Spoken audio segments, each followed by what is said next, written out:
question. The public employee sector has become the voice of what's wrong with this. But there's so much more to the bill that is wrong. You've summarized some things as far as how it affects seniors, students, children. Could you just talk about some other key things as far as top 5 things that you see as far as besides the public sector being affected that the bill is affecting? And then I have another question. Well, in the budget repair bill, I'll give you 2 that should send shockwaves to everyone in this room, and particularly those in the private sector, because the bill was an assault on public employees, but it is given a voice to all workers in the state. When you go to these rallies, there are firefighters and police and teamsters and bricklayers and locomotive engineers and operating engineers. It is everybody who realizes that their well-being is at stake, because Wisconsin was the state that bred the union movement in this country. The 8-hour workday started here. So that those who don't like unions ought to ask themselves, how many hours a week would they be working if you didn't have unions protecting them for the 8-hour workday, on overtime, on minimum wage, basic working conditions, basic safety conditions in the workplace. Those are all very much at risk, and people understand that. But there are 2 provisions in there that were extremely offensive. One is that when there is a union vote, in the past, 50% plus 1 of those voting constitutes a majority. That happens to be the basis of our democratic society. In my election, if I win 50% plus 1 of the people who show up to vote, I win the election. Same thing with the sheriff. Same thing with the governor. This bill says you have to get 50% of everybody who works there. Now think about how undemocratic that is. Even for those of you who don't like this, who don't like my position, how undemocratic is it that the people who don't show up to vote count as much as those who show up to vote? Scott Walker would not be governor today. He would have only gotten 22% of the vote. I would not be elected today. As a matter of fact, you'd barely be able to elect anybody in this democracy under that system. And that just simply has to go to the heart of what we all feel about this democracy that we cherish. And, you know, it's amazing. You watch these demonstrations in the Middle East, and you watch the national news where they went from Libya and Cairo to Madison. Because the same thing was happening for different reasons. In the Middle East, you had millions of people protesting to embrace democracy and escape dictatorships. And in Wisconsin, you had people protesting because we were about to lose a democracy. That's very frightening. And I think that's really the heart of it.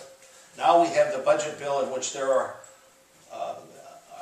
in which our public education system is at risk, in which our social safety net is at risk, in which the concept of shared revenue and equal opportunity for smaller and poorer communities is at risk, in which this school district is at risk. The governor is proposing $845 million in cuts to K-12 education. He is proposing increases to private education. Now, somebody can be mad at public education, but the majority of students in this country, in this state, go to public schools. The majority of us in this room were educated in public schools by public school teachers, and we owe them our thanks for the gifts they gave to us and what they nurtured within us. And to think that we are now cutting the amount of money that we send to public education because this administration values private education more than public education is frightening to me. So there is a long homestead. This bill cuts $8 million for people who are under the homestead property tax relief. They make $22,000 a year. and he gets on the phone with the second richest man, and who he thinks is the second richest man in America, and tells him how proud he is that he's going to come up with a scheme to trick the legislators back into Madison so they can force him to vote, or that perhaps they would pay organizers to go out and create disruption and to create problems. There's something wrong. This isn't the Wisconsin you and I know. Someone asked me how I was doing the other day. I said, I know what planet I'm in, but I don't know what state I'm in. We all love Wisconsin. We've got to find a way to get back to that state. Well, this issue is not going to end until we get back to the state that we admire. Yes, sir. One of the things that concerns me, you alluded to it, is how quickly, this bill came forth, and with very little or no, public information, and the haste with which the Republicans chose to try to pass it. And I'm concerned that the same types of tactics are going to be taken in the future to try to strip the pension system, to raid it, to change the mechanisms by which people choose their retirements, these kind of things. Do you have any insight as to, how this might evolve over time? Walker's going to be with us for a couple of years. Thank you for the question. Let us realize that in Wisconsin's history, since 1848, this is the first time this has ever happened. Now, it's not the first time that you've seen a legislature or a governor try to sneak something through, but it's certainly unprecedented in terms of the attack on rights. I don't expect that to happen, perhaps ever again. It isn't a mechanism that I would recommend to anybody. If I had to do it all over again, given the same circumstances, I'd do it all over again. But it isn't something that I look forward to. And I wouldn't do it just because of an economic issue.